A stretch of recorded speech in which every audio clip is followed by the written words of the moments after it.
Good afternoon. Welcome to the latest Straight Up Hangout. This week we're starting up a new, hopefully recurring theme called Code Reviews on Straight Up Hangouts. We've got Brandon Kelly from Pixel and Tonic, Andrew Welch from NY Studio 107, who will be demoing his Retour plugin and letting us I'm the tear victim. into it. Yeah, thanks, Andrew. And Patrick Harrington from Mildly Geeky Web Design. I'm Ben Friesick from Barrel Strength Design, and let's get started. The Retour plugin, Andrew's Retour plugin, in general, it's a plugin that helps you manage redirects on your website. There's a handful of other plugins out there doing something similar. I did a search before and found about 5 or 6 right now: Reroute, Redirect Manager, Redirector, Obsolete URL Redirect, SEO, plugin just called SEO. It's a hard one to search for. And Sprout SEO. All of them take a little bit different approach. We're not going to be going into all of them. We're going to be looking at Retour today. So why don't we start with Andrew? What is Retour and what makes it unique? Yeah, so first of all, I looked around as you did to see what was out there, to see if there was something that would do what we needed it to do, and there wasn't. Right, so that is the kind of impetus for writing it. The problem that we're faced is we are renovating a website for a celebrity chef. I can't give away what it is yet, but it's done on an old Microsoft active server platform, whatever. So they have URLs like recipe.aspx, question mark, bunch of stuff, and then recipe ID equals, and then they've got a recipe ID, right? When we move that to Craft, we're going to have nice new SEO-friendly URLs that are going to be something like /recipes/moms-apple-pie, you know? So then the problem is, how do you, in a performant way, map from two URL patterns that are totally different when you have thousands of these things that need to be brought over? So we can't do a single regular expression, so I needed to come up with a way to do that, and that's essentially one of the problems that Retour helps you solve. Great. All right, so the goal of this is to put you on the chopping block, let you give us a tour of some of your code, and maybe ask some questions that you ran into along the way. As we're developing plugins, we don't always find the answers we need out there in the docs or know if we're doing something the best way.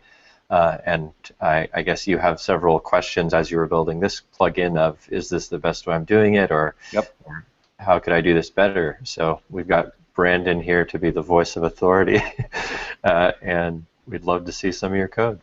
Yeah, I mean, and first of all, I want to say thank you to Brandon for doing this, because it's actually a great opportunity to have someone who knows a ton more than you do about something look at what you're doing and tell you, hey, this is how you could be doing it better. And I'm very familiar with doing this type of thing, and I think it's fantastic that that Brandon is willing to do it. And I found myself, whenever I'm working on a plugin, because I mean, there is documentation on making plugins, but to figure out how to do a lot of things in Craft, I mean, you really just kind of have to go through either the Craft source code or look at other plugins to see what they're doing and see how they're doing it, and then you just kind of guess in terms of what the best way to do something is. So I'm sure there are a ton of places where I didn't do things as well as I should. You know, someone like Brandon, who's in the position he is, will be able to say, well, you know, you should just do this. And it's fantastic to be able to kind of get that kind of feedback. Can I just say it's going to be fantastic to tell you what you should be doing better for once. You'll find that I've been waiting for this moment for a long time, Andrew. I am very receptive to that, though. As you know, as much as I am telling people what they should be doing, I love it when people tell me things that I should be doing better. And I think you're in a fantastic position to do that. So, yeah. So the first thing that I kind of had a question about is just if we go to the first URL that I sent you, which is the master template settings.twig. And Andrew, are you able to share your screen through this at all, or yeah. look at some of the code? Good idea. For everyone who didn't get the link. Yeah, I'm sorry. I'm going to try to do that now, but I'm forgetting how to do that in here. Is it there? Aha, there it is. Entire screen.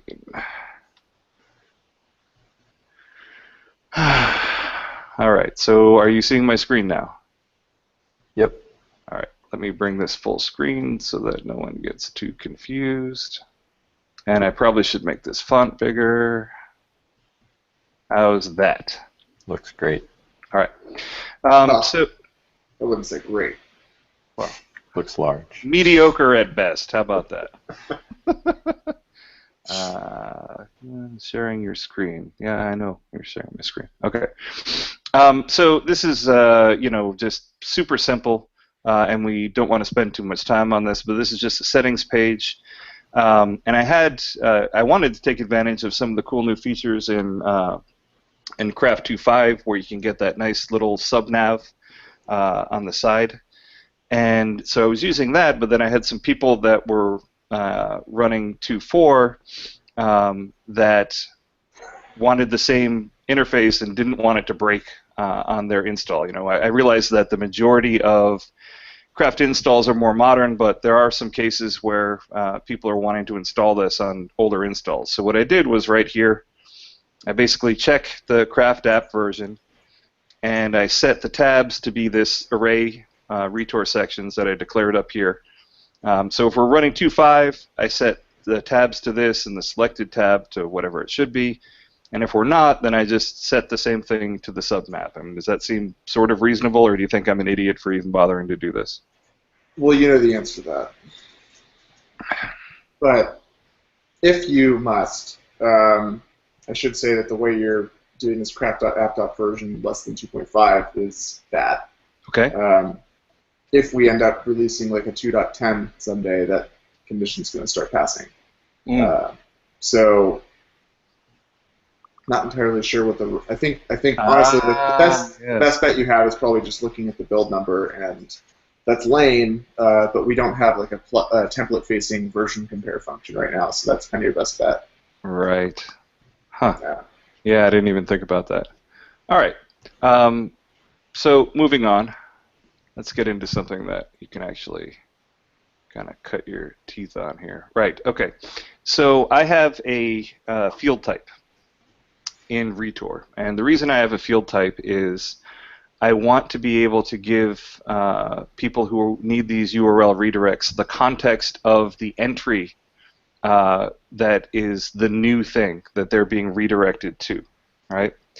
And I want to give them that context so that they have access to the the fields that are in that entry, right? So the idea is that in the recipe example, we can import the old data from the old Microsoft ASP website, and we can include the recipe ID, and that will be just a field in our new entry.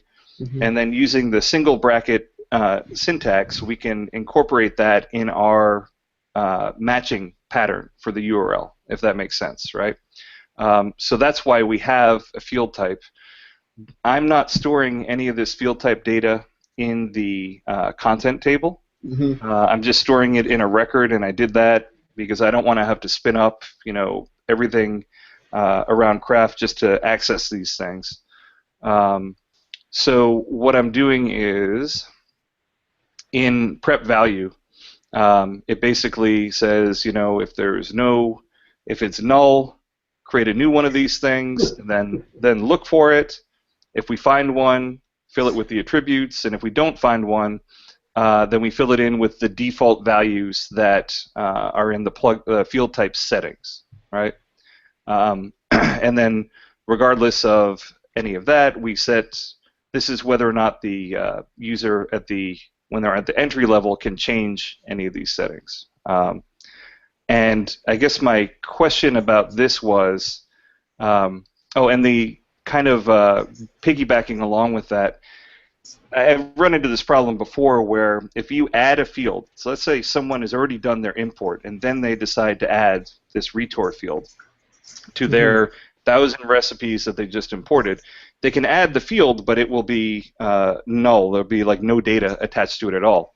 And I want to have default settings for this field that are set regardless, so that they can set up a like a regular expression redirect or whatever that is the default for this field everywhere. So in order to get that propagated, I added the method on after element save. So after the element that contains this field type is saved, it gives me a chance to save the field data into it. And that's what this thing is doing. And I'm not entirely clear whether the whole way that I'm doing everything here is the best way to do it or not. Scroll down. There we go. That's as far as we go. Yeah. So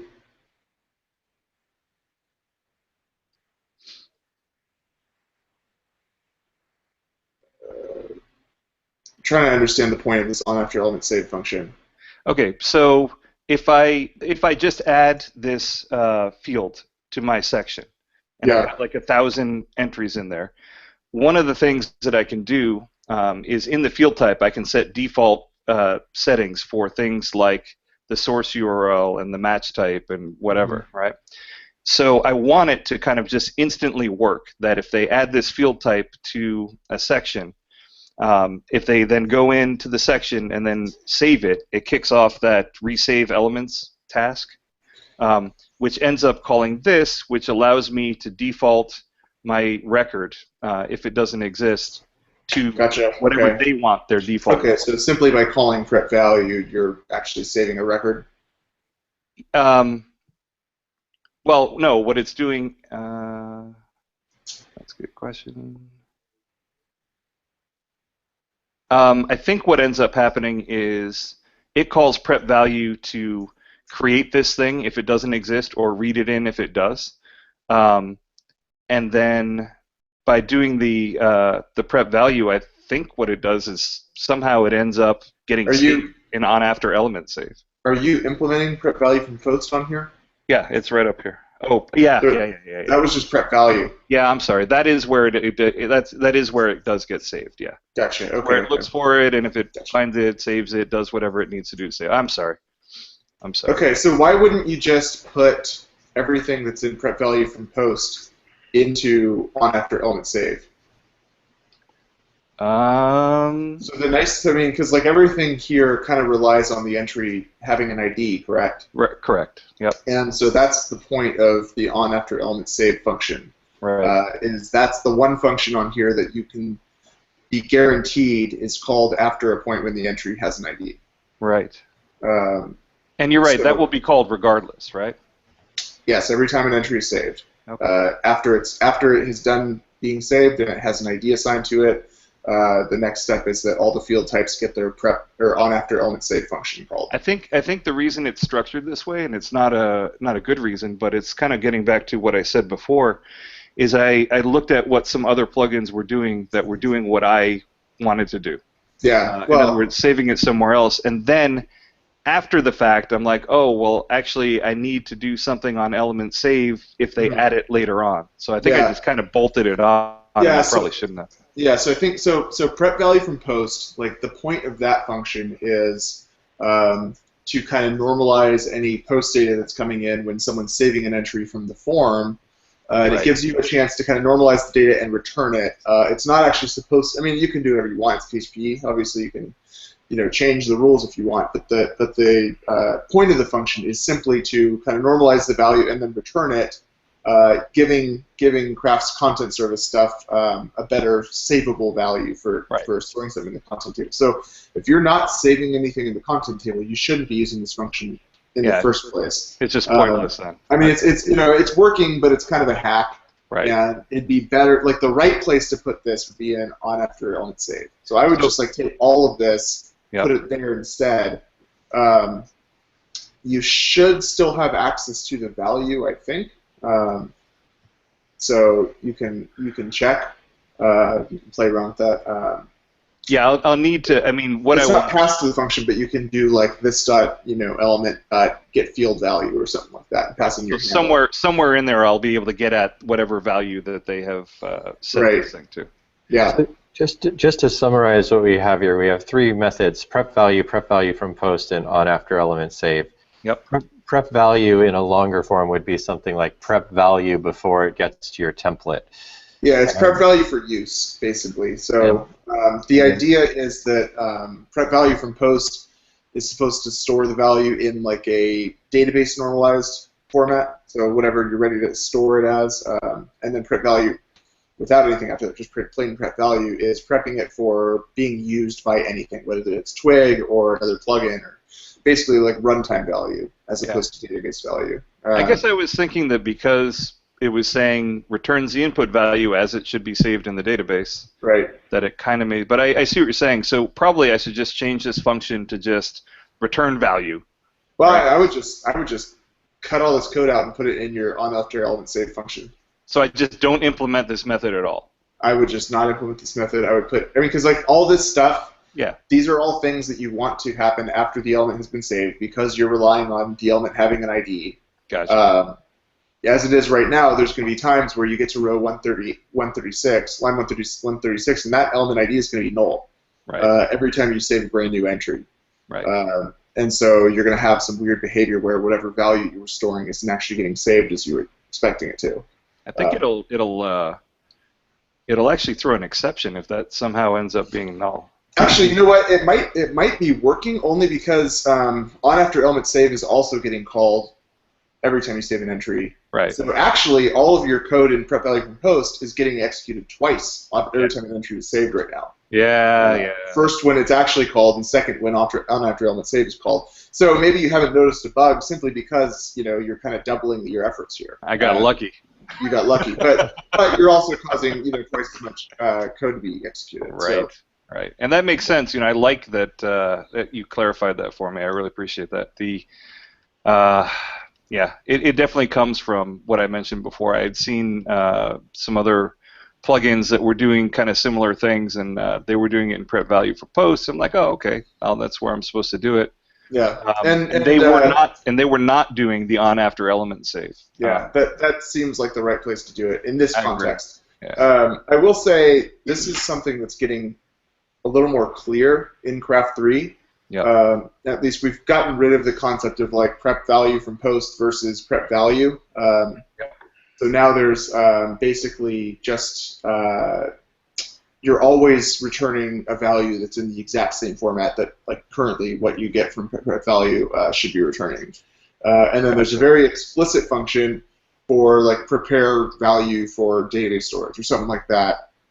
Which is actually taking what the value that already would have been run through your PrepValue function, rather than coming directly from post to this function. Now it's just, first it calls PrepValue, and it gets the normalized runtime value, and then when it's actually ready to store it in the database, it takes the runtime value and sends it to a very explicit function for saving to the database.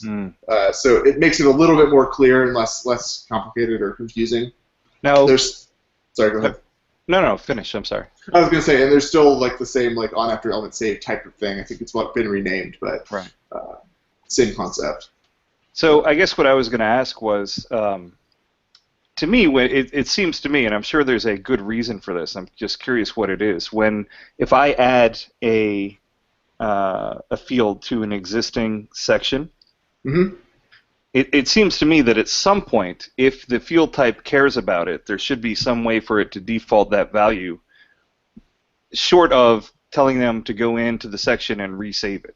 Is it just because it's a time-consuming process to do it, or? Yeah, basically. I mean, I guess that the assumption is, if you haven't saved an entry that had a field at the time that you saved it, then the current value of that field is null. Right. Is there any event after, say, entry type save that Andrew could use to trigger a task that resaved everything? Yeah, I mean, so there is, and I'm pretty sure there's an on after entry type save or whatever. And if you could check that, you can loop through the field layout. But that doesn't, what happened? Then you've got to listen to every single thing that saves a field layout because field types are tied to anything, and like categories can have URLs. Like what happens if you have a similar redirect situation, but it's for category URLs? Yeah, and so, I don't know if it's that I'm doing something wrong or I just am doing fringe stuff, but a lot of the field types that I seem to be working on are things that really want to have default values. Yeah, so it's worth considering that would be a extension of the field type API. Like the field type itself would have some function for returning its default value, and then as a field is added to a field layout, Craft would have to then loop through all the entries and apply the default value that the field type says it should have. Gotcha. So we could do something like that. It would need to be explicit. It would need to be something that happens right when a field layout is saved, and that the field type is explicitly saying, this is what I want you to save. Definitely something to consider. It probably won't happen anytime in Craft 2, because we're kind of trying to put all our weight behind Craft 3 right now. But good. Yeah, but maybe in Craft 3, there's a lot of refactoring that needs to go into field layouts in general for Craft 3. So could happen. I will consider it. Awesome. Yeah. So go ahead. Before we move on, Andrew, can we look at your PrepValue method? I just wanted to raise a discussion there. Like for PrepValue in general? Yeah, or yeah, it's more of a name, a convention question. So in this PrepValue method, it looks like Andrew's taking value and assigning a model to it. Yep. Hey Ben, just to confirm, do you have Andrew's screen locked? Yes, I do. Okay. All right. Yeah. It keeps automatically jumping to you when you're talking, but maybe that's got different it locked in the video, so we should. You'll have to click on it, Brandon, okay. if you want to move. So I just wondered if there's a naming convention for when you're naming models and records. I feel like I see kind of different conventions throughout code bases where sometimes it's just like sometimes you would just name the variable like Retour redirects, or sometimes you would see it like Retour redirects model versus Retour redirects record. Here we're seeing the use of value. Is there kind of a common way that you name your variables for models or records in plugins, or is it just whatever feels right at the time? The class names or the variables that the variable that you assign the class to. So where we have line 176 there, where it's value equals new Retour. You get further down, you're seeing that value, and there's no real knowledge that it's a model or. My assumption here was that we're using the name value because that's the name of the variable that was passed into this function. Correct. You know, and so we're just kind of going with that. Like we do that a lot in the Craft code base, where if you're dealing with a interface method that has kind of a generic variable name, argument name passed to it, we'll continue to use that argument name throughout the code of that function. So like value in this case, is it always a model coming through there, or could it be a string? That's going to be whatever. If anything is passed there, it's going to be whatever came from the database, or if it was, let's say you're saving an entry and the entry was invalid, it'll be whatever came from your PrepValue from post function. Okay. So it could be either of those. So in my PrepValue from post function, that's where I'm creating that thing, and that's what ends up getting returned. So in your case, like let's say you save an entry and it's invalid.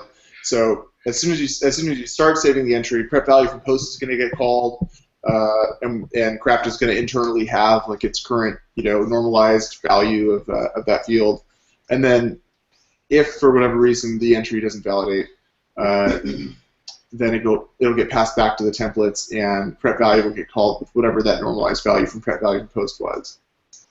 So PrepValue has to kind of be aware of both. Like either the value came from the database or it came from whatever the normalized PrepValue from post value. And like those should be identical for the most part, because usually you're saving something to the database and it comes back the same way. So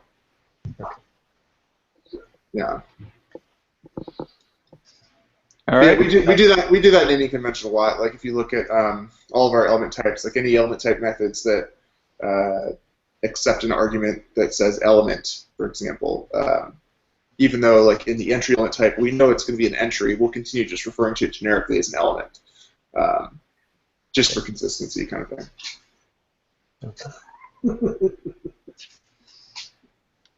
All right, that's it. I just wanted to hear how others think about that. All right, so now we are going to get into some of the truly awful stuff that Brandon is really going to have fun. Yeah, but no, I mean, I honestly think that the best way you can help someone is just being honest with them. If something sucks, tell them it sucks. So please, Brandon, by all means, feel free. So this is something that I have done in some other plugins, and I kind of just replicated the behavior here, but I think it's probably pretty much worthless. So I have a function called getAllEntryRedirects, which is going to read in all the records from this particular table, right? And what it does is it checks to see if this particular class variable is null or not. If it's non-null, then it just returns it. It says, okay, I've already got this thing. And the reason I had used that coding pattern in the past is I did have a number of internal functions that would be calling, get all entry, not in this plugin, but just in general, that would be calling this, and I figured I'll just bottleneck it there and I'll cache the value or whatever. Right. In the code path that I believe this plugin typically takes, I think this is only really going to get called once.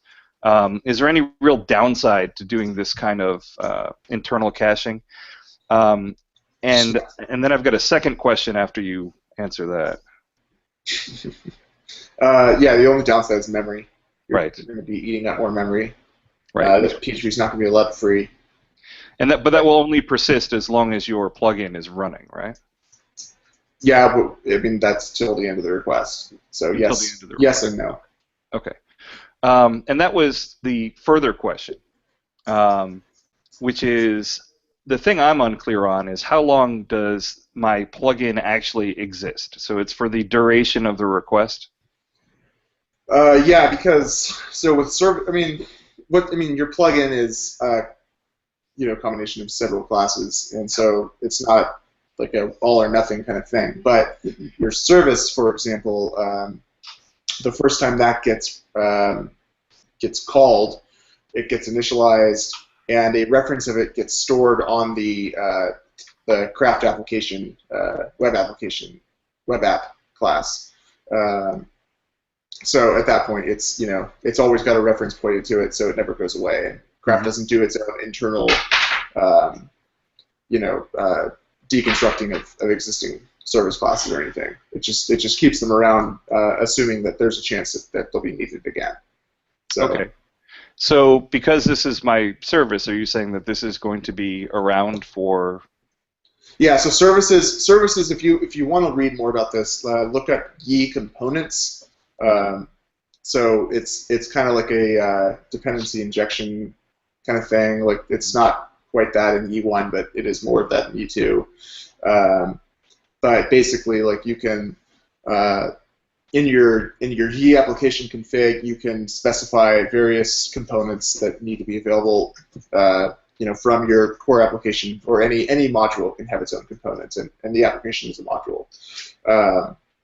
So, like craft.entries, for example, entries internally is configured to return an instance of the entry service, and so the first time it's called, it checks that config, it instantiates the entry service based on the config it had, and then it stores that as like a internal, reference to the entry service. So anytime in the future that craft.entries gets called, it loops to the same, it returns the same object.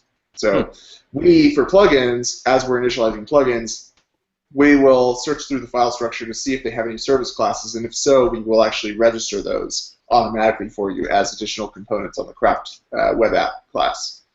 So. I see. So yeah, so if you look up Ye components, you'll see exactly how that all works. But okay. Yeah, long story short, yes, the services are singleton models, so they get instantiated once, or they're supposed to anyways, and then that one instance just lives around till the end of the request. Okay, well that makes me think that I'm doing some stuff wrong then. Because if this service is going to be for the duration of the request. Right, for the duration of the request. Okay. So the first it gets kind of lazy loaded the first time it's needed. Yeah. And then from then on it's there, unless you have other code that explicitly tells it to deconstruct. Right. Which is something that is possible, but no, we don't do it automatically for you. As long as it's for the duration of the request, then I'm fine. Never mind. Then and so this pattern you have in your get all entry redirects, this is something we do a lot. Okay. The correct term for it is not caching; it's called memoizing. Yeah, I know. Which is a really retarded term, but that's why I don't use it. Right, but we have that all over the place in all our functions because it saves on database queries, and it's it does come with an additional memory footprint that does not get released, but it does not come with much of a performance hit, unless you have just so many things getting stored in memory that you're actually limiting or hitting your PHP memory limits. In which case, you're not dealing with a performance problem; you're dealing with resource allocation problem. So and these things are all the actual database records that this is reading in here are relatively small. I will say that's not actually the case if you're extending our base record or base model classes. Those actually do come with a bit of a memory footprint. I'm not. I'm intentionally not. Yeah. Although if you're running PHP 7, that's not the case anymore. Okay. PHP 7 is much smarter about how it does memory management and things like that, and actually gives you a smaller memory footprint for things that took more memory in PHP 5. Yeah, I had seen some other plugins that do either the same thing or similar things at what I'm doing that were instantiating, a database record for every single thing that they read in, and I wanted to intentionally not do that. So if we look down here, it's essentially using active records. Yeah, it's just a big array. Read in a big array of shit. Yeah, and that's not active record. That's just their query builder. Doesn't that go down to active record or no? Active record goes down to the query builder in some form, but no, that's more of a raw query builder kind of thing. Gotcha. Yeah, he calls it their DB query builder or something like that. Brandon, could you give an example of where Craft is using the memoizing, or I guess Andrew, I hear it kind of Andrew asking this question of when does it make sense for me to do this and when does it not, and where do we start drawing that line of what do we want to kind of memoize on the service layer? Yeah, so I mean, basically, we're doing it almost anywhere that we have like a get all whatever function. So entries or section service get all sections, user group service get all user groups or whatever, all those kind of things. We also memoize like if they're called individually. So section service get section by handle, we'll store that, and we actually do a lot of extra logic like. In get section by handle, we'll check to see if we've already memoized that handle, which would get memoized even if you call get all sections. So if you call get all sections first, and we actually record internally that we know we have fetched all sections. So if we can't find a record of whatever someone's asking for by its handle or whatever, we know it just doesn't exist. And so we have logic that kind of saves some database queries and things like that. And do you do this with the entry, like when you're calling your twig tag on the front end, craft.entries? No, that's totally different. That's totally different. I remember somebody mentioning you kind of internally cache the result. On a per element criteria basis, yes. So if you have an element criteria model and you query it, and then you query it again down further in your template, and you haven't changed any of its arguments, then it will continue to use the exact same results. That's, And Ben, I can, from my point of view, the time when I am deciding to do this is, do I think that in the lifespan of my plugin I'm going to be calling whatever this thing is more than once? That's when I start memoizing. I'm just going to call it caching. I don't care. That's when I internally cache this stuff, right? So that I can still have a bottleneck that I can call to read all this stuff in, but it doesn't actually do the I/O.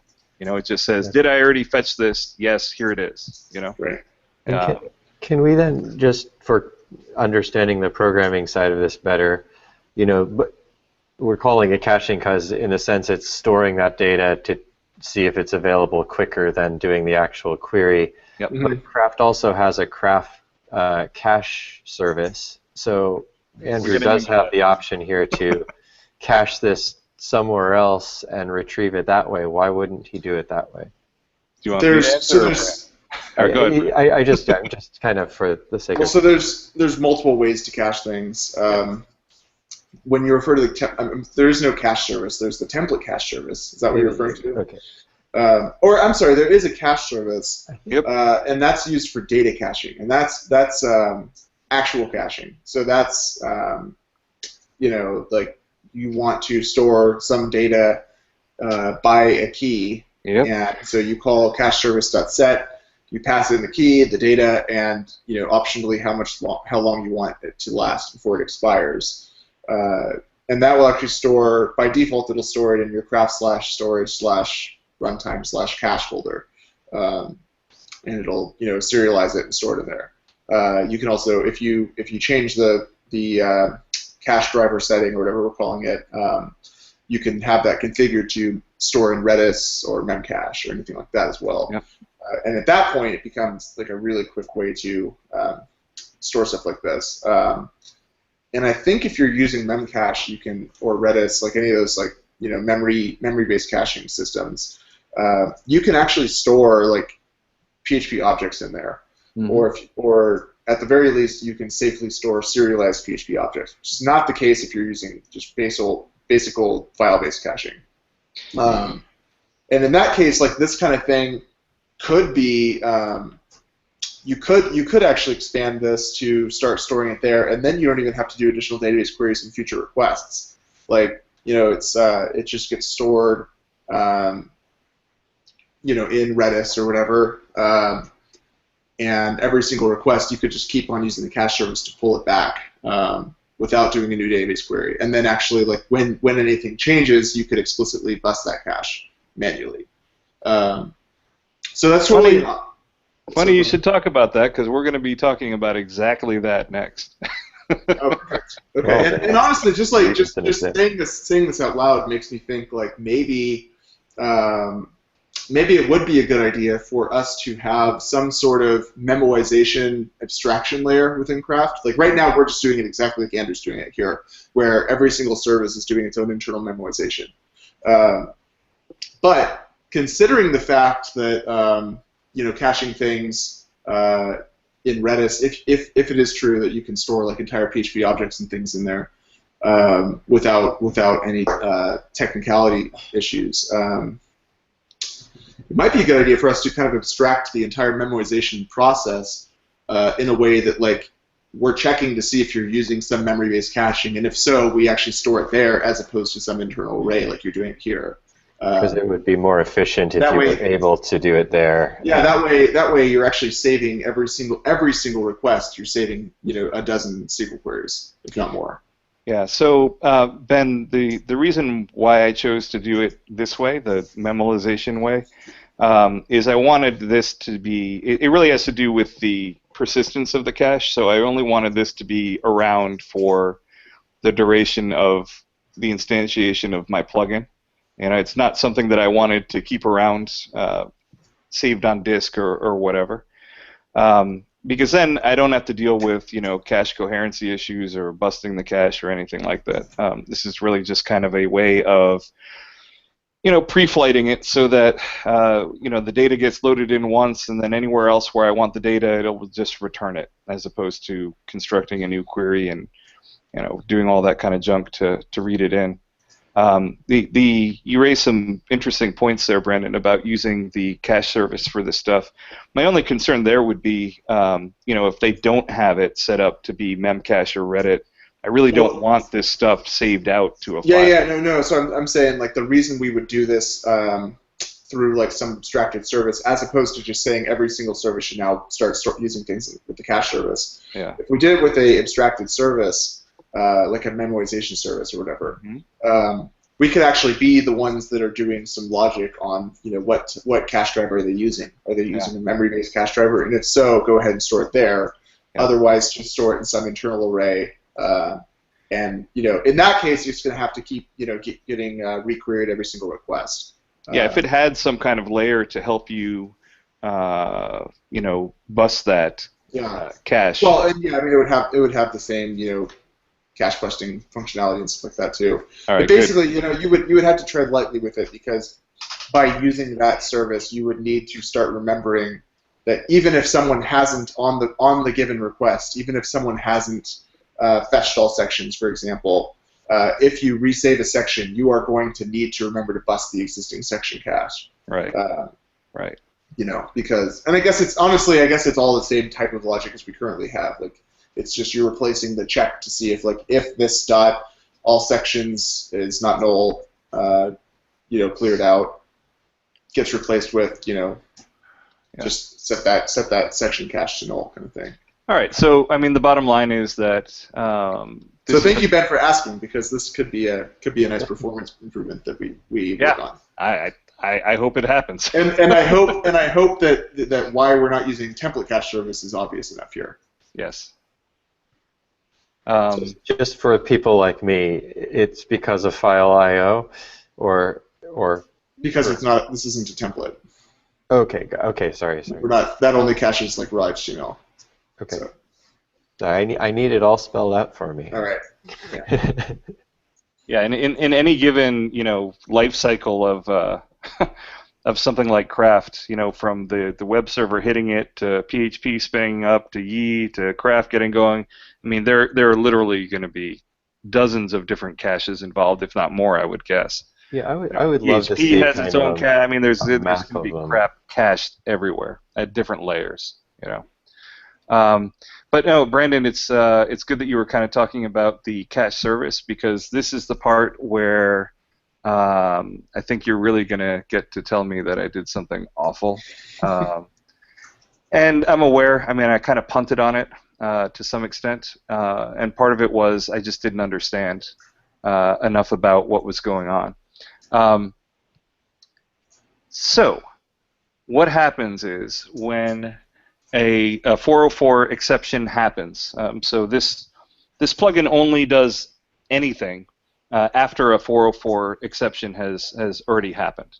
And I guess we should probably show that. It's not that exciting, but might as well show the actual plugin. So here's the plugin. So we just say in our plugins init, and actually, maybe it's a good idea we're looking at this, because maybe Brandon will tell me I'm doing something horrible in here. On exception, create a anonymous function, and then we look at the status code. And is the status code a 404? Is it a site request and it's not a live preview? Then what we do is we look at the URL that is coming in. So we already know this is a 404 on the front end. And then we call the find redirect match on the back end. And if we find a match, then I save some statistics and I do a log. This only appears if dev mode is on, so otherwise it does nothing. And then I do the actual redirect to the URL, telling it not to end the current request. Not to end. Yeah, because I set the event being handled to true. And then I do the redirect code here. I wasn't sure, honestly, whether it made a difference, whether I did true or false here, because I was telling it that I handled the event. I thought potentially Craft might have some cleanup on its own that it wanted to do. I don't know. But anyway, so that's basically what happens. Do you see anything that you think would be done better in here? So... yeah, one thing is status code is a property that is specific to CHTTP request, or CHTTP exception classes. There's other exceptions that could get thrown that are not HTTP exceptions, in which case there's not going to be a status code property in the first place. You are doing is set. I'm sorry. Yeah. So I mean, another thing you might want to do rather than that is just do if event.exception is an instance of CHTTP exception. Anything that would be better than just checking to see if the status code is set? I think it would be a little more explicit. Yeah. I mean, status code might get added to some other exception that doesn't necessarily mean the same thing as what you're thinking it would mean. But if I do that check, I'm guaranteed have a status code, and I can Yeah. If you look at use CHTTP requests, you can see that's where it defines the status code property. Makes So sense. let's see. Exception 404. It's a request, not my preview.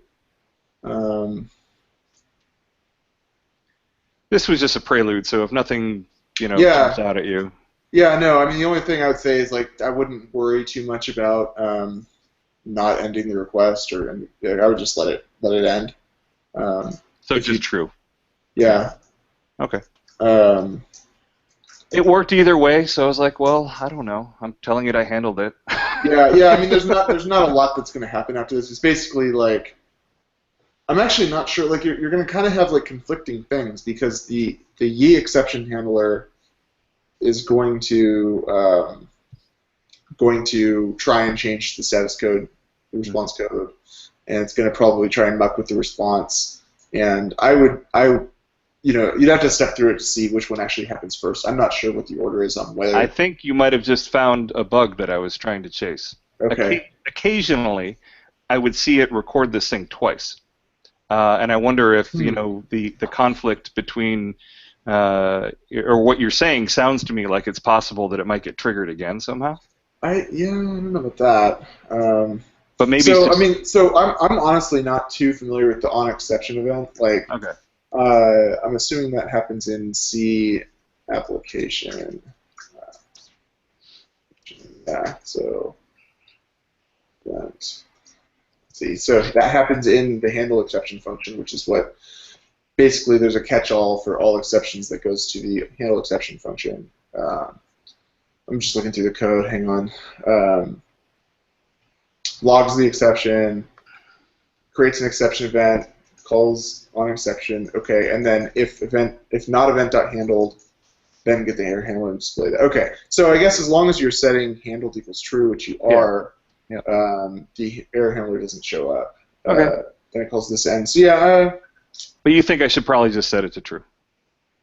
You know what? Okay, so looking at the code, it honestly is not going to matter either way. There's 5 lines of PHP code that there's one condition that will happen, which will result in false because you've set event.handle as true, and then the very next thing it'll do is call this.end, which is the same thing that would happen if you had passed true. So, okay. So it honestly one to have it does another, but yeah, exactly. Future proofing. I mean, you think it just logically makes more sense to just set that to true because we're redirecting. Nothing's happening. Yeah, it doesn't. It really honestly doesn't matter anymore. Right. So go ahead. Before you move on, Andrew, keep going if you're not moving. Okay. Yep. So that was just kind of a prelude to tell you guys how we got here, right? Actually, can I make a comment on that before? So me and Andrew were actually talking about something similar a couple of weeks ago. In the car, right? Yeah, and I was saying how we have a plugin watching for redirects, and I was noticing that we were using this init method, and we're querying our table and seeing if anything matches the redirects. And I was just looking at how it affected performance, and it added, we were just doing one query to the database, but it was adding 3 queries to every page request. And I was bringing this up just because it was, it's like we don't want to be adding queries to every page request if we don't have to be. And I think what you've done here, Andrew, is really elegant, and I can't wait to get back and revisit Rip it our own off. code. Feel it. But I wanted to just mention that because we were just doing one query, and I think the 3 queries had to do with ye doing an extra query to confirm that the table existed or the columns in the table existed. Yeah, you're probably if you're using a record, then you're going to have the info query. Yes. I believe we were just using the create command method. If you're using create command and you're writing the query using the query builder, then it will only be as many queries as you're writing.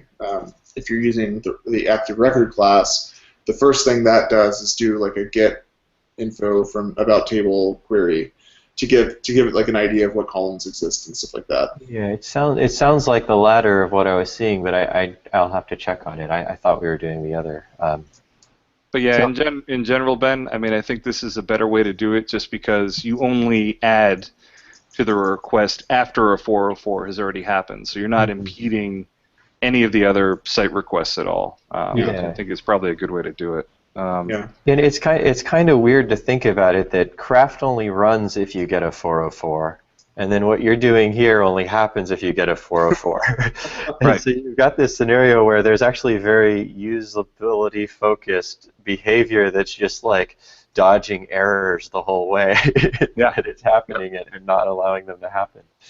All right, so in our plugin, this is where we call find direct match of the URL that has 404'd, right? And this is where kind of the fun begins, and I kind of punted, and I am very much looking forward to hearing what Brandon has to say about this. So because I potentially could have 10,000 different redirects in my database, and one of the reasons why, and what I actually do is I iterate through each one of them to find a match. And part of the reason I do that is part of the functionality of this plugin is that it can call another plugin that provides a method to do the match, right? So let's say, who knows what the use case is, but they have some funky URLs that maybe they're connecting to another database to find out what the old ones were or whatever. I wanted there to be some way that plugins could then do whatever logic they wanted to do, and then return what the redirect was and all that kind of stuff. If it was just doing a static redirect from an exact match of one thing to another thing, then obviously I would just look it up in a database query and just immediately go through there. So what I do is I actually iterate through all of the things to see which one matches, right? And what I do in the beginning to make this be a little more performant is that once a redirect is found, it saves it in the cache, right? Mm-hmm. So as soon as we come in here, it says get redirect from cache, right? If it exists, then it just immediately returns it and does the redirect and doesn't look through anything at all. So that gives us a nice little performant layer kind of on top of that. But what I want to get to is, brought this up already. Yeah, okay. So, and this is where I'm actually getting the, this is where it's using the craft cache service stuff, where I preface the key with my, unique little name, and then I do an MD5 hash on the URL, just in case, whatever funky characters it might have in there. And then I try and get the result from the cache, and then I just return it, right? Which is all well and good, and this is where it actually saves it into the cache. Does the same thing to generate the key, and then it saves it. And here's really where the, and Brandon, stop me if you see anything that I'm doing wrong and should be changed. This null parameter is really where my questions started coming in. Okay. So this lets you, I think it's that one. That's the expiration. That's it. Okay. So if there was another parameter after that, that would be my question. Basically, that lets you set an iCache dependency to tell it when you want this thing to expire, right? Okay. And in an ideal world, I would like some way that I could manually say, I want all of my stuff that I have in the cache to be purged, right? Mm-hmm. And I looked into the iCache dependency stuff a little bit, and I got kind of confused and wandered off because I couldn't find any good examples of anybody doing it. I even searched through the craft code base and whatever. So let me say right here, I've never looked at any of this. Okay. So I honestly didn't even know there was a fourth argument in that function. So yeah. That's how over my head this is right now. But I will say one thing. The one thing I do know about the cache system, or I should say I have always assumed about the cache system, is that it's never purging cache. The only time cache actually gets purged is when you're using our clear caches tool, and we're going in and on our own, we're just deleting every file in the cache, or we're deleting everything in Redis or whatever it is. And so if you add, let's say you just do basic, you set the expiration time when you're calling cache set. Or if you don't, if you leave it null like you've done here, in that case, cache service will use whatever the default cache duration config setting is set to. Right. So in that case, it will actually store like the timestamp of when the cache should expire in the cache. Yep. And the next time that you're getting the cache, internally, the first thing it'll if there's a file, it will find it, it will load it, and then the first thing it will do is it'll check like the expiration date on that file and determine from there whether it should delete the file or return the contents of it. Right. So it's never like a automatic purging of cache as soon as it's like reached a certain timestamp or whatever. It's just it's getting deleted as it's requested if it is determined when it's requested that it's been expired. So if there's if they're like I'm assuming that basically like my based on that all of those assumptions, my next assumption would be if there is this iCache dependency class as there is now apparently. The point of it is like it would actually load up some instance of your own custom object, and it's probably got like an evaluate dependency function. Yep. And so you just implement that, and that's like your chance to decide whether or not you should keep the cache around or not at runtime as the cache is actually being or as the data is being loaded. Right, because I used the wrong nomenclature. What it actually lets you do is invalidate the stuff that's in the cache. Right. It doesn't purge it. It lets you invalidate it. Right. Right. As it's being requested. So as like a quick condition before actually returning whatever that cache value is. It's loading up your cache dependency object and saying, hey, you tell me, should I include this or not? Send this away or not? Yeah. So in an ideal world, what I wanted to be able to do was, on my front end, when someone, for instance, saves a redirect, where they're potentially changing where a redirect should be going, I wanted to invalidate my cache of all my stuff that I had in there because it's potentially changing one of those things, right? Mm-hmm. I looked into this iCache dependency stuff, and a lot of it was very interesting. So you can have different types of these classes, and some of them were really interesting. Like one of them was C expression dependency, mm-hmm. where what you actually do is you put like a lump of PHP code, and it evaluates that piece of PHP code like it's in like a quoted string. And it evaluates that and does whatever. I looked at all of these and I could not figure out which was the one that made the most sense. The one that kind of looked like it made the most sense to me was the global state cache dependency, where apparently you can save something that is like a persistent superglobal, mm-hmm. And then you can like change that. But I just kind of like wandered off. So global state. I'm assuming they're referring to like the Yi state. So each Yi application actually has like a state.bin file where you can save things in the global state. That's actually something that's been removed in Yi 2. So I wouldn't go too far down. Use that. Yeah, don't go down that way. Just looking at these, like maybe see directory cache dependency. Like if you wanted to store all of your things in your own like subfolder or something like that within the cache folder. But if it's using Redis or Memcache, I mean, how is that? I mean, my understanding about the way the directory dependency worked is like if it actually like looks at the modification date of the directory. Okay. And there's a file one that it looks at the modification date of the file, and all I want to be able to do is have a trigger that I can clear my stuff from the cache. Well, so what you could do is in some database table or stored in some file that's not in cache but stored somewhere that's a little more persistent, have a timestamp, store a timestamp somewhere, which keeps track of like whenever you're at that point, just update that timestamp, and then have a dependency class that evaluates the timestamp compared to the current timestamp, and if it's greater than when this is what they use for that, the CDB whatever.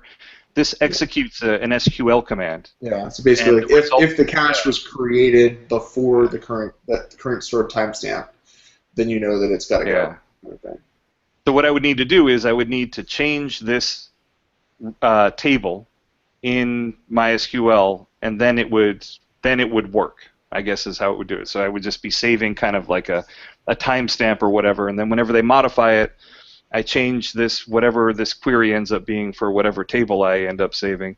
It would just be a singleton. It would have one thing in it, and I would just change that thing.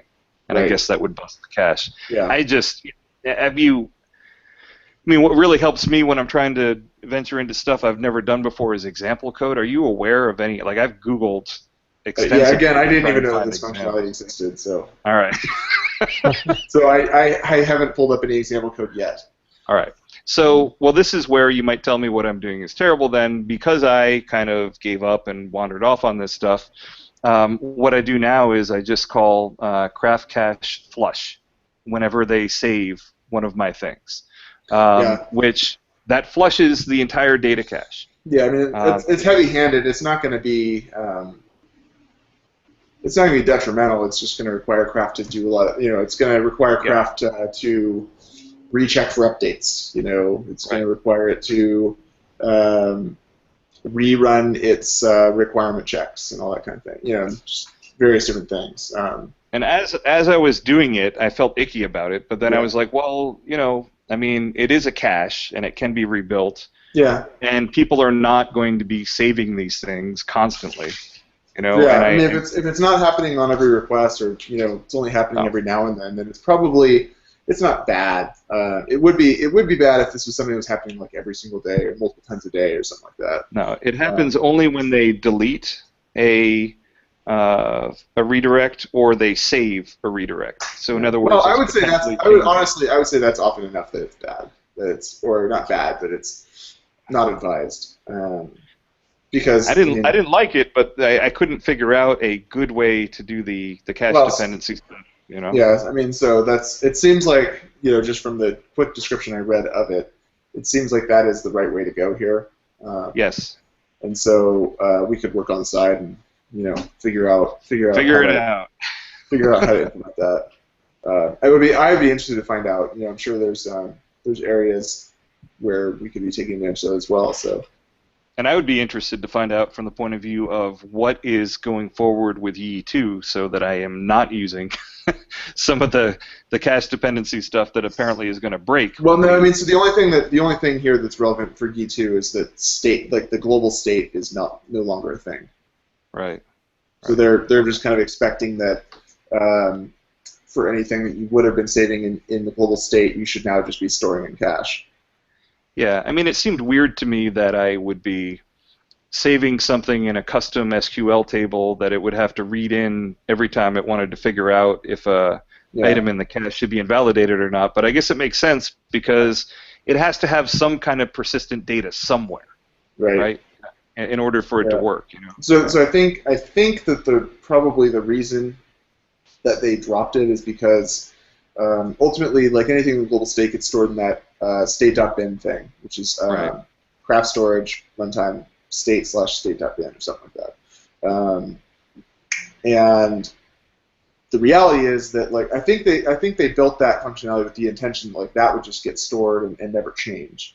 And the reality is that, like, with a lot of deployment setups, the entire storage directory gets wiped out on every single deploy, or even another, not just craft specific, but like in any other e-application in deployment, oftentimes that whole directory that contains the state.bin file gets wiped out. And so it wasn't as persistent as they thought it was going to be in the first place. Right. So. Yeah, and okay. And that's kind of, so I'll just finish the loop here. So it looks for this redirect in the cache, and if it has it... You're not sharing your screen anymore. I'm not? It's on me? For about 5 minutes. I've been looking at you. Wow, I feel bad for you guys. All right, hold on. So glad I didn't pick my nose. No, right? Weird. I don't think I changed that. It fails sometimes. Okay. Share screen. Share. Okay, save. Now are you seeing it again? Yep. All right, good. We'll go back. So this is where, right when we come in here, do we find it in the cache? If we do, return it. Great, If not, we load in our redirects and we do our little loop through. And this is where, if there are different types of redirects they can do. One is exact match. If it's an exact match, it just checks it, and then it saves it to the cache, right? And that's where it ends up getting saved, so that the next time the request comes in for this thing, it will just, boom, do it, and it won't have to do this big, looping through all this stuff. And, maybe I could do a exception where if it is an exact match and it's deterministic, I could just do the lookup that way. Directly on the URL rather than looping through all of them.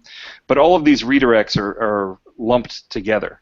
There's a big table of redirects, and each redirect can be a different type, and the user can just change that at any time.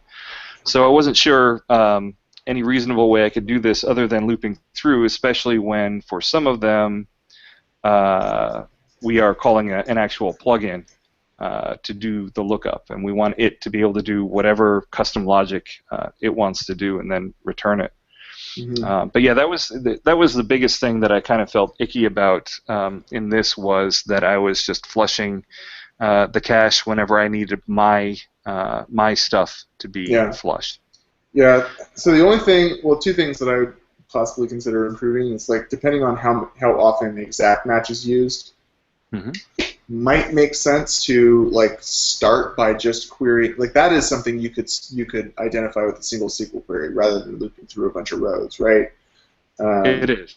And so maybe it would be a good idea to kind of change the logic a little bit. So the first thing it does is see if it's an exact match by just querying against all of the exact match rows and seeing if there is an exact match. And if so, you've saved yourself a lot of trouble. And you just wouldn't do any caching for exact matches, probably. Yep. And then, and maybe basically loop through all these rows and do everything else, like, just for the situations where it's not an exact match. Yep. The other thing, Which makes thing to consider is, so you're doing all this matching on the URL, and I saw earlier you were calling request.getURL. So I know you're talking about, like, an exact URL, like the entire http:// whatever, right? That actually doesn't come back, though, interestingly enough. What's that? It's just the path. Oh, so how is URL getting defined here? It's just craft.request, whatever, and that is, I've done a ton of logging on it, and that doesn't include. So what is your site URL set to? Is it just like a / or something? No, it's set to a fully qualified domain. I swear.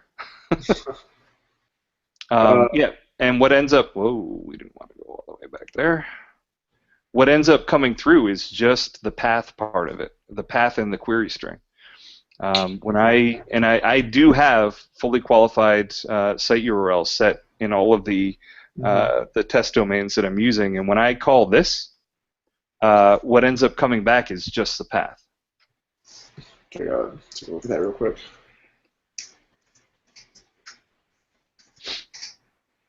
Oh, see. URL. Okay, so that's actually kind of awkward. It's in CHTTP request, and it just says return this.getRequest URI. So I'm not entirely sure what the point of that is. It's just an alias function for getRequest URI. So okay, never mind. Yeah, bad, so that bad function name. Yeah, but that does return just the path part, which is actually kind of what I want. I want to. Yeah, I mean, so I guess, like, maybe I would just change those to get request URI instead of get URL, just because that's more semantically correct. Right. And change all the variable names to URI. I mean, I'm just so you're not, like, freaking out. Right. Or I'm not freaking out. Whatever. No, that makes sense.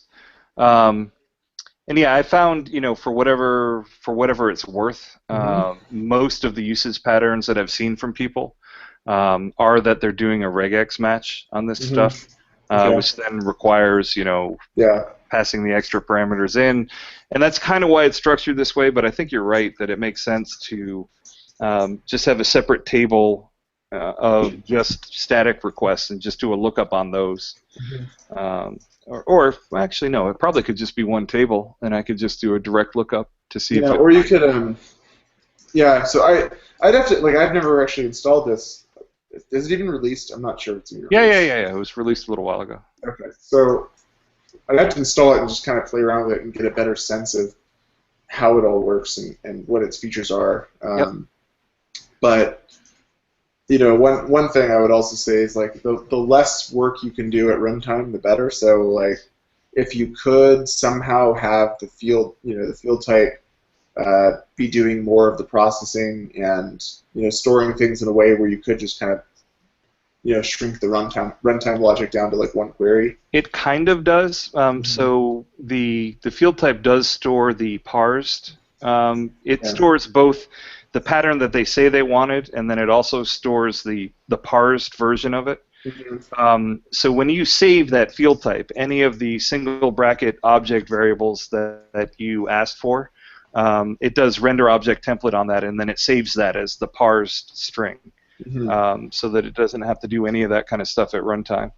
If I remember correctly, there's a challenge in knowing if you can just query a non-regex URL or not, because you don't know if the URL matches a pattern before you check and see if one of your patterns exists that matches it. Right, exactly. So for field type, would that end up just being an exact match situation because you're doing a parsed thing initially?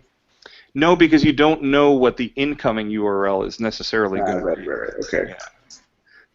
So you actually kind of have to do that. Yeah, and you can have something that looks like a flat URL that's actually a complex regex or something like that. My kind of... And you can't just apply like one regular expression to the URL, extract like whatever, through some subpatterns, extract whatever dynamic values there are, and then kind of reconstruct from that like one possible URL that it might be redirecting to, and then see if that exact match exists or anything like that.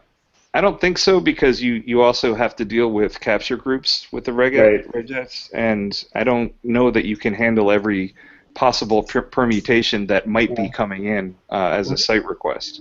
I guess you could probably make a query and just assume it's a fixed URL. I don't know if this is good or not. You could make one query and just try to get back a not regex URL, and if you fail, then you make a second query to get everything.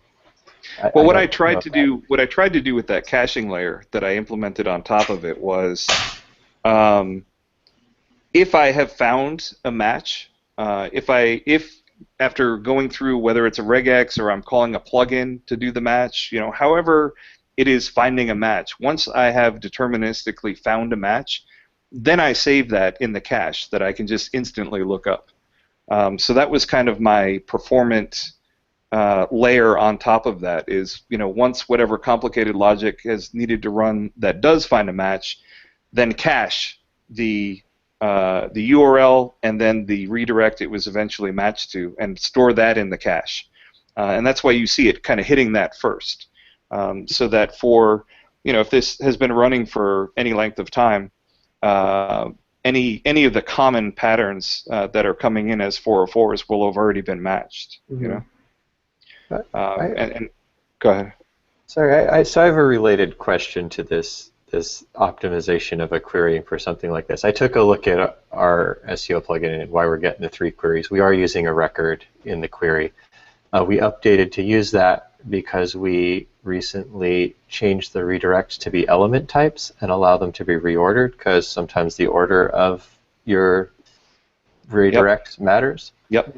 And so now we have this, and we chose to use a structure in Craft because we got the benefits of all the UI stuff to do that, but it's stored in this nested set pattern, which makes it really hard to just query and say, give me the, or maybe I'm unaware of some methods available to us, but I think we're probably getting back the structured version of it because we want to get the ordered version of everything. We don't know. It's really easy to get the ordered version without going through an element query and all that kind of stuff. Without going through a record? Yeah, I mean, as long as you just join in that structure elements table. Does the With the right structured have an absolute order, or does it have It that does, left well, right? yeah. So if you just order by the LFT column, um, from in ascending order, you're going to get them back in the right order. Okay. So that's the really nice thing about that Interesting. nested set model is that it actually, I mean, it's not necessarily purely incrementing. There's some gaps in there, but it's just integers, and they're 1 through whatever in the exact correct order that they should be. Yeah, I think that you're probably not going to want. I realize why you made them elements, because you get some really cool UI stuff kind of for free. But on the back end, when you actually are doing these lookups, you're going to get a bunch of baggage that I think you probably don't want.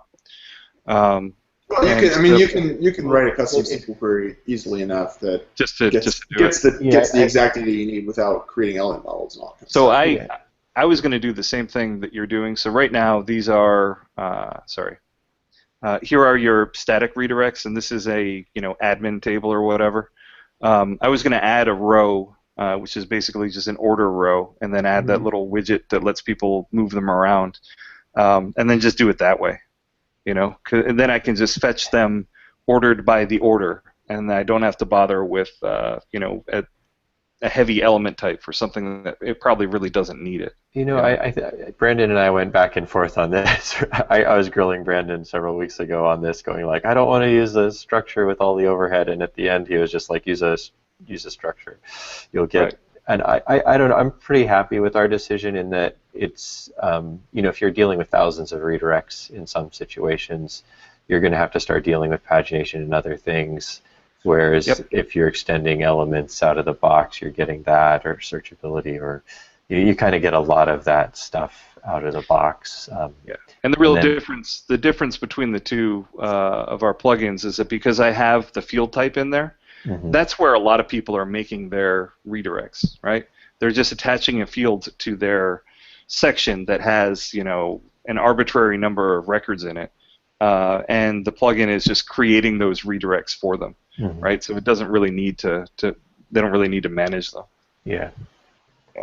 Yeah. Hey, there's always room for different ways to approach these things. So. Yeah, for sure. But that's pretty much all I got. I mean, the biggest thing that I have been banging my head against is this iCache dependency stuff, and I guess I'll just suck it up and try to dive in and see if I can figure out how the stupid thing works. I searched for all of these different subclasses in the entire Craft code base, hoping to find an example of something using it. I couldn't find anything. Yeah. Well. Good luck. Yeah, we'll have to. Yeah, I mean, it can't be that hard. It's got to, and maybe if you just kind of expand your search beyond Craft, because we haven't used it whatsoever. I did. I mean, I Googled all over the place, but part of it is that my head is not very wrapped around the Yi framework in general. I mean, I've done a little bit with it. But the other thing I can recommend is Yi has a channel on Freenode. If you have an IRC client. IRC.freenode.net. Yeah. Yep. And they are on there and super helpful. There's a lot of people on there that are actually really helpful. That's amazing that Freenode is still around. I know. That's I used to be on irc.freenode.net over a decade ago. I'm shocked it's still around. I've never used it regularly, but yeah, I mean, it's if you're needing some guidance on Yi stuff, they are pretty helpful there. That is they also do have forums, and they're pretty helpful there as well. That is another layer of nerd. They being the broader Yi community. So yeah. The help is out there waiting for you. All right. Well, I think what I probably will end up doing is just kind of, because you're right. I mean, it doesn't look that complicated. Just the verbiage that is being used and all that kind of stuff. So you're looking at the class reference. I'm wondering if there's something in the guide. because they do have really good documentation. Yeah. So it might be worth looking at that and just, and even if it's like the Yi2 documentation, you could probably still, I'm assuming this concept hasn't changed much. Right. So that's where you can get like the actual real world examples and stuff like that. Like they don't put those into the class reference. This is all just extracted from the PHP comments. Right. Right. Yeah, I mean, I did do a bunch of Google searches, and maybe I didn't. Maybe I wasn't persistent enough with it. To tie this back into craft cache concepts, I don't think this applies to what you're trying to do, Andrew, but I wanted to bring it up. So in our settings in craft, we can clear caches. There's a whole list of different things we can clear there. And I believe plugins do have the ability to add a checkbox to that list of things that you can clear caches for. Is that Probably. true? I don't know. I remember asking Brad that I wanted a hook that notified me when caches were cleared, and he said that didn't exist yet. Okay. But I don't know. I don't know if stuff can be added there. And to answer your question, yes, there is a register cache paths tool or hook. Oh, there is. Yeah, but it's kind of specifically tied to like if you have a folder that you want a checkbox to be associated with, you can use that hook. Yeah, because my thinking was that I would just hook into I would listen for the cache being cleared, and if so, I would clear my own cache. That was kind of where I was going with it. So yeah, you can do that if you have your own folder of something you want to be able to be cleared when someone uses the clear caches tool. Yeah, but if we hook in via these I mean that's so that's it'll just work. Yeah. Right. So one of like the clear caches tool is a lot more than just data caches. There's a lot of like kind of dynamic stuff that it does. Sometimes it's deleting things from the database. It's doing different types of things. One of the first checkbox I think is called data caches, and that's the one that is associated with the caches service. Yeah. So if I figure out this iCache dependency thing and I get that implemented right, and I store everything in there. When clearing that, will clear all my stuff too. So I don't. It will, yeah. I mean, so like basically the point of doing the iCache dependency would be just as like a more like a more dynamic version of the expires timestamp, where on a per cache basis you're able to let things expire in a different in a more robust way. But still, when you use that clear caches tool and you check the data caches box, everything's going to get wiped out, regardless of the cache dependency. Now, Brendan, I do have one other question for you based on something that you brought up. Cache service. You're not sharing your screen again if you know or don't know that. Okay. I think that's okay for now. So you mentioned that if I pass null in there for the expiration, that it will use whatever the cache duration is set to. Yep. The documentation for cache service says that the number of seconds the cache value will expire, 0 means never expire. So when I was setting it to null, I was assuming that meant never expire and not use whatever my default is. Yeah, so we just need to, I guess, elaborate that you can also just so the reason we didn't specify that null is an option is because if you don't care and you just want to use the default, you just wouldn't pass that third argument because null is the default value. Okay. So, yeah, because I actually do want it, and I do want it to never expire. I don't want it to be whatever, because out of the box it's set to 24 hours. Yeah. And 301 redirects have no lifetime. Right. So how can I set it to really never expire, not expire at whatever the default value is set to? Just pass 0. Like the actual number 0. Oh, the actual number 0 as opposed to null. Okay. Yes, all right. 2 very different values. You're right. God, and if Michael Rogg was here, he would be flogging me for not knowing the obvious. They're completely different things. It's not null, it's 0. Okay, thank you. Yeah. Yeah, I mean, I guess I got tripped up by 0. Yeah, you're right. I'm passing null, not 0. What an idiot. All right. Okay. Yeah, so if you look at the code in our, so cache service is actually kind of an abstracted service that just kind of abstracts a bunch of different uh, underlying cache classes that E has. So so basically as it's initializing, it checks your cache method config setting, and depending on what that's set to, it'll set, internally it'll create an instance of either the APC cache or the DB cache or the accelerated file cache, mem cache, res cache, whatever. And then basically like its set function, add function, and get function, and all that other kind of stuff are just wrappers for whatever that internal method is. But if you take a look at cache service, if you take a look at the set function, you'll see like the first thing it does is like if expire is equal to null, and that's a 3 equal sign, so strict equal sign, then set it to whatever the cache duration is. So. All right.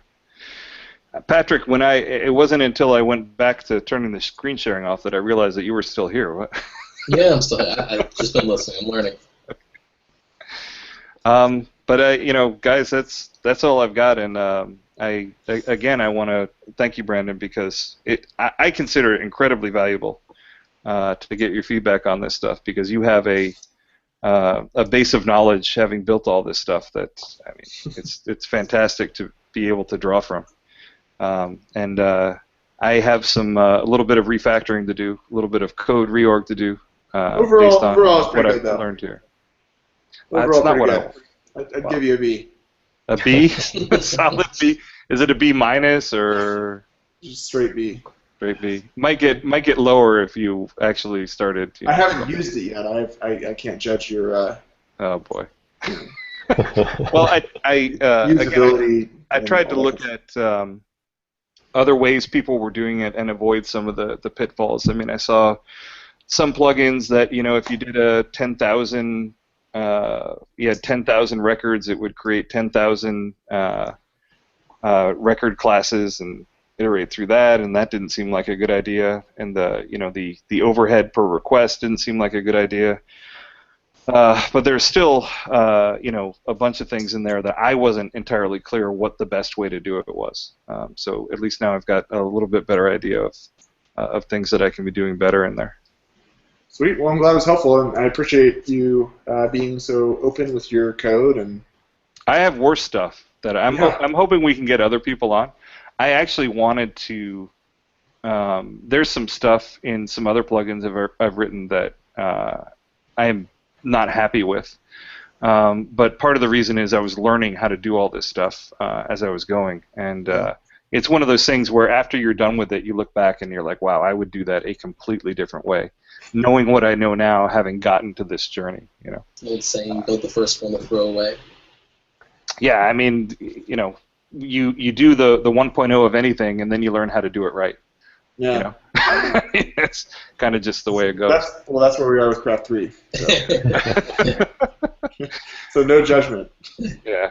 But yeah, Ben, I really think that this is. I realize that it's a niche segment of the craft community that is interested in plugin development at all, but I think this is a fantastic resource, and having Brandon willing to spend the time to look at our crap code, I think is great. I hope to see lots of other stuff get up here and get looked at. Yeah, I agree, and I feel like even looking at your plugin, I've got a bunch of ideas for our own plugins that are trying to solve similar problems in different ways or whatever. That it's applicable. So it's open source. You can steal it without any guilt. And anybody watching this, we do plan to expand this from plugins to maybe include Twig code or websites or kind of anything crafty that we can review and provide feedback on. So if you are watching and want to have something reviewed and can handle the pain like Andrew, please drop us a note. Let me make my soapbox statement here. There really shouldn't be any pain, because you are getting a chance to learn from people that know more than you about a way that you can get better at what you're doing. And they're really, you don't need to have a thin skin about it. You're basically getting what people pay thousands of dollars for to sign up for seminars and that kind of thing, and you're getting it for free. So don't feel bad about getting in here and showing something that you're not sure of or you think you might have done poorly, because it's an opportunity for you to get better. It's the point of having anyone come on here and look at their stuff isn't to rip it apart. It's to tell them how they could be doing things better, which I think you should be open to. So I hope we get tons of people that are willing to do it, and you shouldn't feel nervous about it. If someone someone shows you something that you're doing wrong, that's great. You've learned how to do it better. And it's something that is a common theme at this Silicon 500 that I'm at right here. Is the best kind of feedback that you can get is honest feedback. If something sucks, tell them it sucks, and tell them a better way to do it. And I really do hope that we get a wide mix of people that are willing to get on here and show some stuff that maybe they're not sure if they did it the right way, because I wasn't sure on a bunch of these spots whether I was doing it the right way or not, and it turns out in some cases I wasn't. So I'm going to go back and do it the right way. Well said. Nice soapbox. Thank you. Thank you. Great. All right. Well, we're now through the next 18 months. Well, I have no end of crap code, so I can come on again, but I'm really hoping that we get some other people in here, because I might learn from things that they're doing that I might never have thought of. We've got a short list of folks already, and we'll try to reach out, maybe put a button up on the Hangout page if somebody wants to submit an idea or something like that. Yeah, and I don't think it should be a scary thing. I mean, I think it should be, maybe honor and privilege are too strong of words, but it should be something to be looked forward to, for sure. Yeah, I joke about pain. I think the best way to learn is make mistakes publicly. I remember everything I make mistake publicly on way better than when I do it privately. But yeah, it's also it forces you to be honest about what you're doing and write clearer and better documented things. It really pushes a lot of, pushes you toward a lot of better practices to just go through the process, and we're all in the same boat. I always think of Brandon and how much he says, "I don't know. I've never seen that part of our code base in these types of things." And we all know so much about our code and don't know so much about it, and are learning about different things and how to do them better. Yeah, well, that's just reality, no matter who you are, and that gets back to what we're talking about. Being honest with yourself is the best way to conduct yourself. If you don't really know what you're doing in a particular area, ask. Yep. All right. Well, let's wrap up for this week. Next week we have the topic Matrix as a layout builder. We're going to talk about using Matrix for non-content-y things like navigation forms and content layouts. So join us next week.